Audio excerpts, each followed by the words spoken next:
Dans le bourg, la pharmacie est en bonne santé.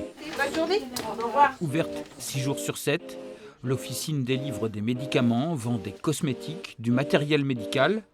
Et depuis quelques mois, elle donne aussi dans la télémédecine. Allez-y, installez-vous, bonjour. Alors le médecin, c'est ici. Nouvelle génération. La borne est installée dans un local annexe. C'est dans l'air du temps. Un médecin est disponible à tout moment derrière l'écran. C'est toujours ça.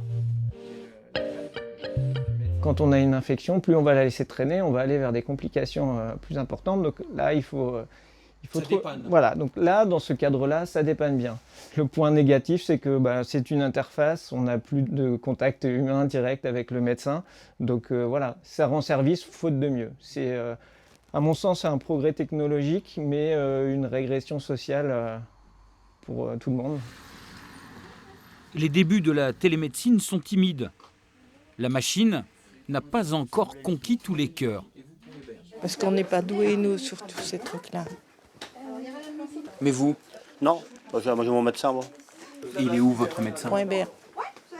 Pas ici. Non, ici, malheureusement. Il y a une belle maison, mais il n'y a pas de médecin. C'est le cabinet du premier docteur donc, qui s'est installé là et qui a été là pendant 1 an, donc, qui est parti à la retraite. Donc il nous a proposé de nous laisser son matériel quand il est parti. Donc il attend un médecin. La commune s'était donné toutes les chances d'accueillir de vrais docteurs, en chair et en os. Cette belle maison médicale a quand même coûté plus de 900 000 €. Même sensation de gâchis dans la commune voisine, à Cerisy-la-Forêt. Depuis que le couple de médecins a pris sa retraite, le silence règne. Accablant. On a engagé des fonds publics suite à des encouragements de nos administrations, de nos tutelles, pour dire si demain vous ne faites pas de maison médicale, vous n'aurez plus de médecin parce qu'il fallait mutualiser les praticiens. Aujourd'hui, on a une maison médicale toute neuve et on n'a toujours pas de médecin. Pour contourner la pénurie de médecins, l'État mise aujourd'hui sur les téléconsultations. Qu'est-ce qui vous arrive? Les oreilles, la gorge, les sueurs, j'en peux plus. Vous n'en pouvez plus? Eh ben on y va.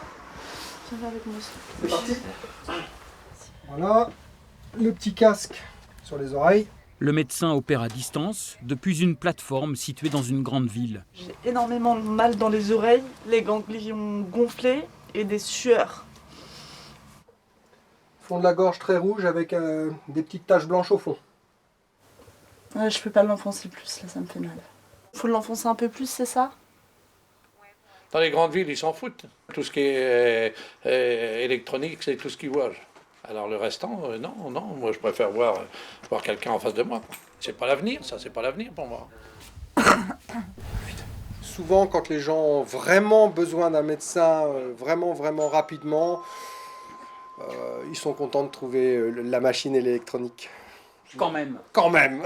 Si, vous allez être remboursé directement de la consultation, il n'y a pas de problème. Et puis aujourd'hui, quelle est l'alternative pour qui n'a pas de médecin traitant? Pendant 5 jours, à chaque fois qu'il se passe des choses comme ça en urgence parce que c'est pas prévu, on est obligé de faire l'aller-retour jusqu'à Caen, donc 45 minutes de route juste pour aller voir un médecin parce qu'il n'y a que là-bas qu'on est sûr de pouvoir en voir un assez facilement. 2 flacons, ok. Dans le désert médical, la pharmacie est encore un repère, ouvert 6 jours sur 7. C'est parfois le dernier endroit où se soigner.